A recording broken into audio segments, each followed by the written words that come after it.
செல்லும் வழி எங்கெங்கும் பள்ளம் வரலாம், உள்ளம் எதிர்பாராமல் வெள்ளம் வரலாம்.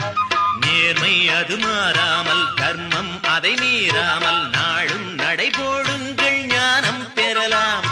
செல்லும் வழி எங்கெங்கும் பள்ளம் வரலாம், உள்ளம் எதிர்பாராமல் வெள்ளம் வரலாம். நேர்மை அது மாறாமல், தர்மம் அதை மீறாமல், நாளும் நடைபோடுங்கள் ஞானம் பெறலாம். சத்தியத்தை நீங்கள் காத்திருந்தால் சத்தியம் உங்களை காத்திருக்கும்.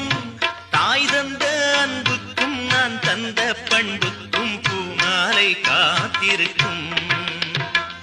ஒரு கூட்டு கிளியாக ஒரு தோப்பு குயிலாக பாடு பண்ண